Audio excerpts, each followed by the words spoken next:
Boa tarde, sejam bem-vindos ao Santo Tirso em 30 minutos. Como habitual, temos o engenheiro Carlos Fernandes, nosso comentador. Boa tarde, engenheiro. Boa tarde. Hoje começamos por um tema que falámos aqui, mas que continua na ordem do dia, a habitação. Exato. O novo pacote mais habitação aprovado na Assembleia da República continua a gerar polémicas. Ainda não foi aprovado. Ainda vai lá. Vamos ver o que vai dar a discussão na Assembleia da República. De todas as formas, há falta de entendimento entre a oposição e o próprio Presidente da República também em relação ao pacote mais habitação. Já há inclusive manifestações pelo direito à habitação, agendadas para o próximo dia 1 de abril, em 6 cidades do país. Certo é que soluções urgentes para o real problema da falta de habitação não estão à vista. Em Santo Tirso também não temos nada de novo a apresentar. Para quando soluções reais? Não sei, para quando, não sei, não é? Não sou bruxo, não tenho essas qualidades de adivinho, mas a questão da habitação é uma questão fulcral para o país. Hoje em dia as pessoas falam muito disso porque há falta de habitação, nomeadamente para quem? Para as famílias carenciadas e também para os jovens. Os jovens que já trabalham, querem casar, não conseguem arranjar casa por duas ordens de razões. Em primeiro, comprar a crédito, o crédito é caríssimo e eles não conseguem pagar as prestações. Ter uma casa de arrendamento também é difícil porque os arrendamentos estão elevadíssimos. Basta ver quanto é que custa uma habitação em Santo Tirso, uma habitação nova em Santo Tirso.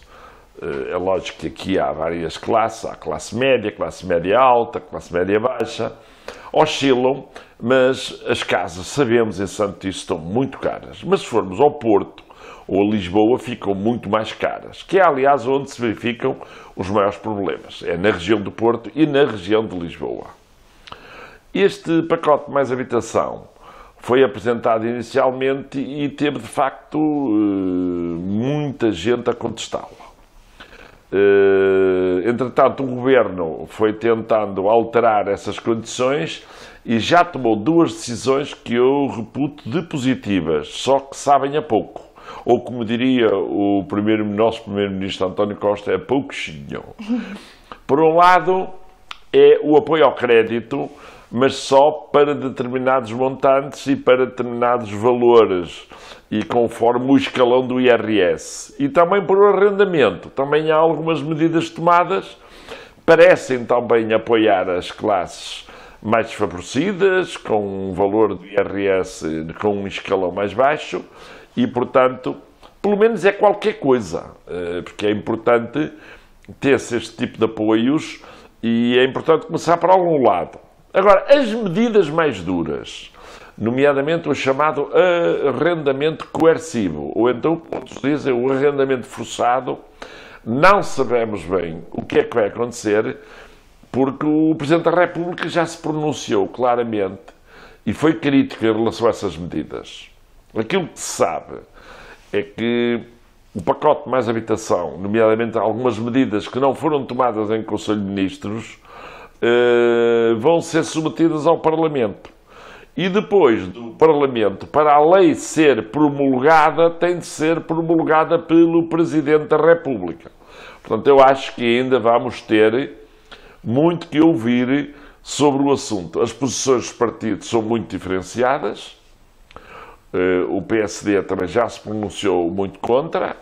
O próprio Bloco também já foi crítico em relação a algumas medidas, ou seja, os partidos todos, que não o partido do poder, o PS, têm levantado muitos problemas em relação a este pacote mais habitação. Na minha opinião, e esta é a minha opinião, da experiência que eu tenho como autarca, e como já referi aqui assim, num mandato e meio praticamente, a Câmara de Santo Tirso, isto na primeira década deste século já, fez aproximadamente 1.200 casas, de forma direta e indireta. O investimento maior foi na chamada habitação social. Foram 16 PMRs, Planos Municipais de Realojamento. PMRs em 16 freguesias diferentes. Na altura eram 24 freguesias e, portanto, resolveu espalhar-se as casas, os prédios, para não serem muito grandes, para não haver uma grande densidade e, portanto, as casas, ou os agrupamentos de casas, os edifícios tinham 12, 24 ou até 36. Era a norma. Isto no que se refere à habitação social. E praticamente ficou coberto o Conselho à data.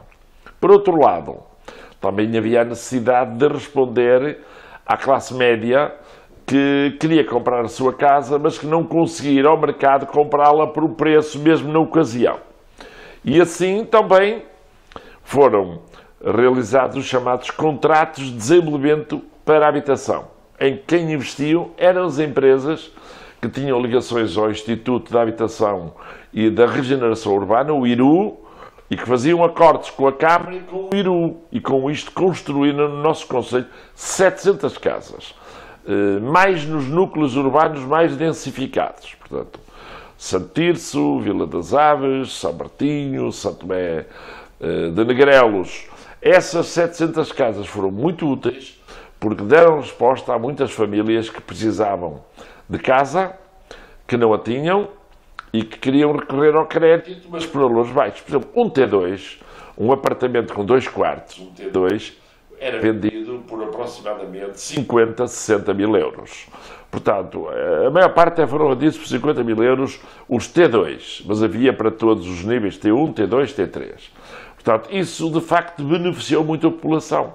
Mas a partir de 2010, praticamente, não se fez mais nada em Santo Tirso. Consta-se, é dito aí publicamente, que existe uma estratégia municipal para a habitação. Já soube, porque isso apareceu escrito, que há 230 municípios em Portugal que têm uma estratégia municipal para a habitação, que até agora, na prática, não passa de um documento que pretende fazer um acordo para se construir habitação. Pelo que sei, tem havido muito pouca obra em habitação social. Até o município que mais recentemente avançou com o processo foi o município de Matosinhos. O município de Matosinhos é sempre um município muito ativo na área da habitação, já não é de agora. Isso permitiu-lhes ao longo dos anos, através do sistema cooperativo, através do sistema de loteamentos municipais, através do sistema de habitação social, permitiu-lhe construir. É uma zona muito densa, é um concelho com 200 mil pessoas, portanto precisa de habitação. E, por outro lado, está ali próximo do Porto e, portanto, também o Porto faz ali muita pressão, porque o concelho de Matosinhos tem muita gente que vive em Matosinhos, mas que trabalha na cidade do Porto. E até em outras cidades à volta, há ali, como é dizer, uma inteira ação entre os vários municípios, que é Porto, Gaia, Matosinhos, Maia, Valongo, Gondomar, portanto, tudo ali joga um pouco. Alguns dos concelhos são mais residenciais, outros são mais geradores de emprego. Em Santo Tirso a situação não é bem essa, porque nós não somos um concelho dormitório, felizmente. Santo Tirso não é um concelho dormitório. Portanto, normalmente as pessoas têm os trabalhos delas aqui no concelho de Santo Tirso, são muito perto. Portanto, não se deslocam, a grande maioria não se desloca, nomeadamente para o Porto. Mas Santo Tirso precisa, e eu, como disse, com os contratos de habitação, e com loteamentos, também foram feitos loteamentos, com apoio a cooperativas, com os PMRs, Planos Municipais de Realojamento, Habitação Social, penso que é a grande ideia que tem de existir. Mas também, como é que é possível, ou seja, há tantos anos atrás, isso foi possível e foi feito. E porquê é que agora as coisas não são feitas? É uma questão de opção política. Pois, porque se nós chegarmos a um ponto que estamos numa fase crítica em que não há habitação, não é? Quer dizer, há tantos anos atrás, supostamente as coisas eram mais limitadas e foi possível. E agora? Agora há que trabalhar nesse sentido. Há que contactar empreendedores que queiram fazer esse tipo de trabalho, nomeadamente nos CDHs, nos contratos de desenvolvimento de habitação. há que disponibilizar terrenos para esse efeito, há que fazer os projetos, há que pôr as obras a concurso. Portanto, isso é um trabalho que não se faz de um momento para o outro. E que pode demorar anos. Pode demorar anos, mas se não se começar já, então é que atrasa mesmo, não é? Porque se estivermos também só à espera que saia a lei, que saia o financiamento, que saia isto, que saia aquilo, aquilo que se diz é que a situação financeira da Câmara é boa. Portanto, nada impede que a própria Câmara, por sua iniciativa, avance com a construção de habitação. Recorrendo também ao Estado, acho eu. O Estado tem de comparticipar estas obras, tem de comparticipar a habitação, porque a habitação é um direito constitucional. O direito à habitação está publicado, está produzido na Constituição da República Portuguesa, é um direito das pessoas, das famílias. E, portanto, há que fazer habitação. Há que colocar a habitação ao dispor das pessoas para que estas tenham condições de vida melhores do que aquelas que terão não tendo essa mesma habitação, porque isto dá origem a problemas graves. As pessoas não tendo aqui habitação vão para outros concelhos. O preço da habitação em Santice, de facto, é caro, é muito caro. Caro relativamente, porque em relação ao Porto é mais barato, mas comprar um T2 por 200 mil, um T3 por 300 mil, não é qualquer família que pode lá chegar. Não é qualquer família que pode lá chegar. É lógico que dirão, mas pode ir ao banco, empresta e depois vai dizer quanto é que é a prestação. Depois juros estão a subir. Sim, fala-se em aumentos de 200 euros em prestações. A taxa Euribor está a subir. Portanto, é preciso ter cuidado, porque as famílias têm o seu salário familiar e a taxa de esforço para pagar a habitação não pode ultrapassar os 30%, 35%. Mas a família como é que vai viver? Como é que vai alimentar-se? Como é que vai mandar os miúdos para a escola? Só vive e não come. Exato. Portanto, são situações que eu penso que são muito importantes. Espero bem que a autarquia avance com a estratégia municipal de habitação, que está anunciada, como disse, para aqui, mas para 230 municípios. Pelo que sei, os documentos que foram assinados já o foram quase há 3 anos. Portanto, é a altura de avançar com o processo e colocar habitações no mercado para poderem competir com o mercado comercial, chamemos-lhe assim, e assim as pessoas poderem usufruir de habitação com rendas dignas ou com prestações dignas. Pois, porque até também houver o mercado mais acessível, possivelmente o mercado comercial também acaba por ter que baixar ali preços. Exatamente. Não é para estar... do mercado, por exemplo, esta semana, pela primeira vez, os bancos anunciaram que estão a baixar o preço das avaliações de prédios. Porque, de facto, alguns preços que estavam a ser praticados para a habitação eram claramente especulativos. E, portanto, como eram especulativos, todos perceberam que não podiam esticar a corda muito. O que aconteceu? Já houve uma redução no acesso ao crédito, as pessoas não vão ao crédito, não compram, tentam, olha, estão em casa dos pais, em casa da família, fazem esse tipo de ocupação, mas entretanto há muita gente que não consegue ter a família assim a funcionar dessa maneira. E como digo, a classe que de facto neste momento tem mais carências porque querem casar, querem ter vida própria, querem sair de casa dos pais e não casam porque não têm dinheiro para isso. E depois têm 30, 31, 32, já se fala em 34 anos e ainda estão em casa dos pais. E acabam por atrasar também ter filhos, atrasa tudo, não é? E depois também há a baixa natalidade. Não, mas há o atraso também. Casam muito mais tarde, têm filhos muito mais tarde. Depois, em vez de ter 2, 3 filhos, só têm um, porque já casaram muito tarde. E esse é um problema social muito grande. É isso que causa a queda demográfica da população, como se sabe. E nós já tivemos nos últimos censos uma diminuição. Em 2020, a população do concelho de Santice voltou a baixar. A percentagem de pessoas, quer dizer, há menos gente a viver no concelho. E, portanto, é preciso combater isso e eu penso que, pelo lado da habitação, é extremamente importante que isso aconteça. Avançando. Também tivemos novidades esta semana, onde foi também assinado um pacto IVA zero, que visa a redução da taxa de IVA para zero em 44 bens alimentares. Este pacto, após a aprovação, que também ainda não foi aprovado, vigorará por um período de 6 meses, sendo sujeito a uma avaliação intercalar aos 3 meses. Os produtos incluídos no pacto têm atualmente taxa de 6%, juntando num cabaz os 44 produtos, dá uma poupança de mais ou menos 10 euros. Será que esta medida vai ajudar no orçamento familiar? Bem, tem um efeito positivo, é que contém a subida de preços. Portanto, se os preços não aumentarem já é bom, porque o grande problema é que a inflação tem sido alta e, nomeadamente, nos produtos alimentares, os valores chegaram a atingir os 10%. E há produtos onde subiu 20%.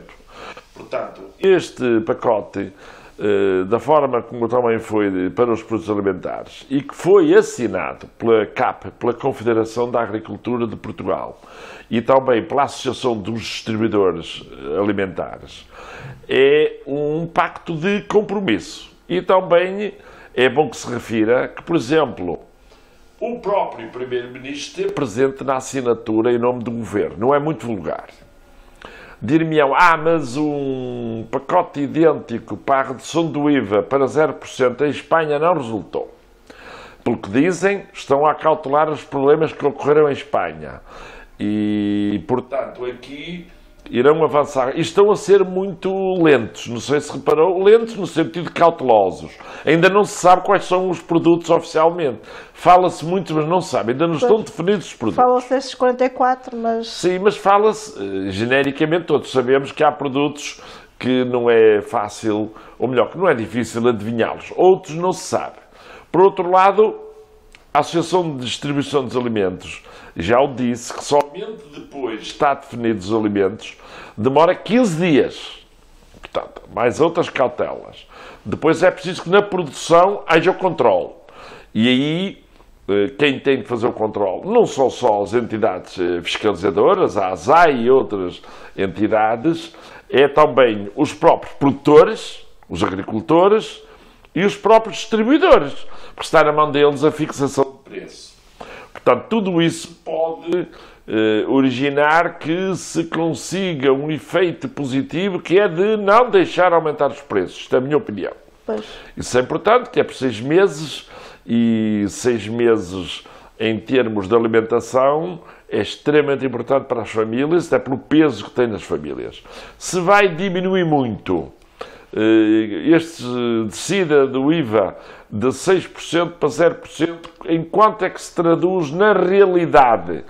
No pacote global, para os valores considerados, como a Sílvia afirmou, o valor que vai reduzir é 10 euros. É o número. Podia ser mais, podia ser menos. Como eu digo, vai ser um processo muito, muito complexo.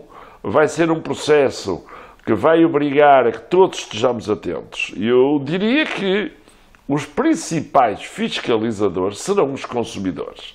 Foram os consumidores que começaram a ir aos supermercados e que se perceberam da subida dos preços, das questões das promoções que depois não tinham tradução na caixa quando se ia pagar. Pois, porque no meio de foram tudo, os consumidores que chamaram a atenção e depois aí apareceu a ASAI. E a ASAI tem um papel muito importante, não tem técnicos suficientes para todo o país, e a ASAI atuou mais. Portanto, tem de haver uma grande fiscalização, um grande controle, porque per si as pessoas não fazem as coisas de boa vontade. Portanto, isto há que controlar da produção à distribuição, e acho eu de que as pessoas são de facto os maiores fatores de controle a denunciarem as situações que sejam ilegais, para que haja controle desses mesmos preços. Passando a outro assunto, que também já são assuntos que temos vindo aqui a falar, obras. Esta semana foram efetuadas alterações ao trânsito devido às obras de construção da nova rotunda da Ermida.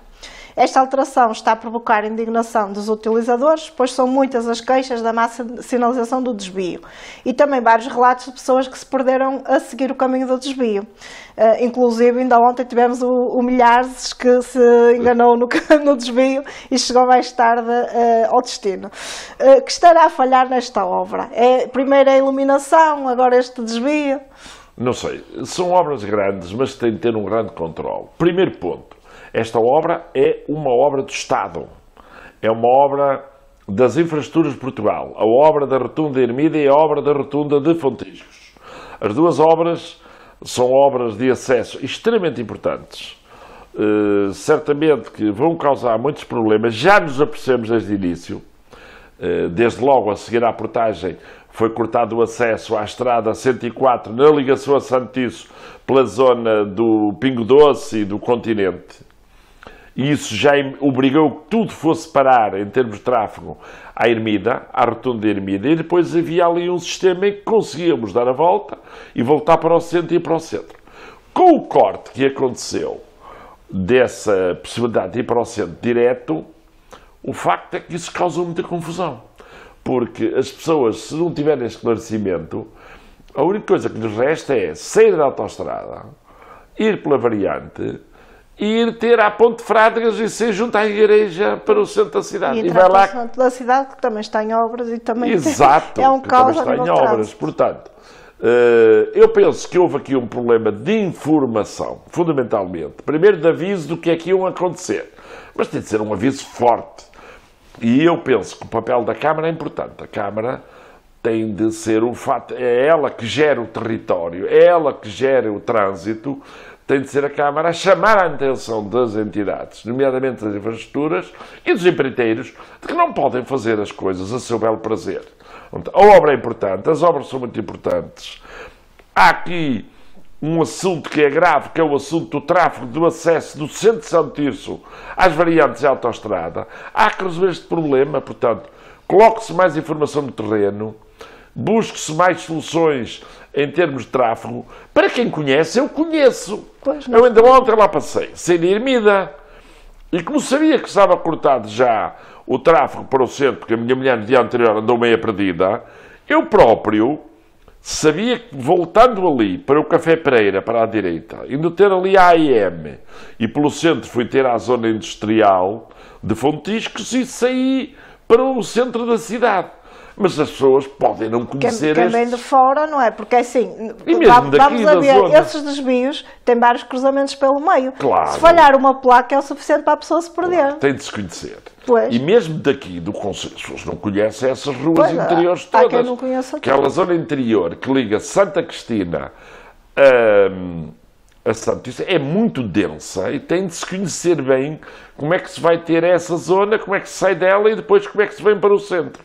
Bem, eu o que peço é que as infraestruturas de Portugal, o próprio empresário, as empresas que estão a fazer as obras, que tomem medidas e que a Câmara Municipal coordene estas ações para que eles não avancem com as coisas sem dar conhecimento público pleno a toda a gente para que saibamos por onde podemos ir. Pois, porque são alternativas, para já estar anunciado cerca de mês e meio, mas sabemos muito bem que esses prazos nunca são cumpridos. Claro. E depois, para além de serem vai ser estradas, mês e meio apertado sem o acesso pela Ermida. Pois, claro. E é mesmo apertado a nível de soluções, porque as estradas que não como alternativa, por vezes, há sítios que não passa um carro pelo outro. Para ter aquele trânsito todo, que é a entrada da cidade, não será fácil. Mas vamos aguardar. Falando de outra obra, já muito também desejada e que agora será uma realidade, aparentemente, pelo menos já foi anunciada, foi então apresentada a semana passada o projeto de construção de uma nova ligação entre a freguesia de Vila Nova do Campo e a estação ferroviária de Lordelo.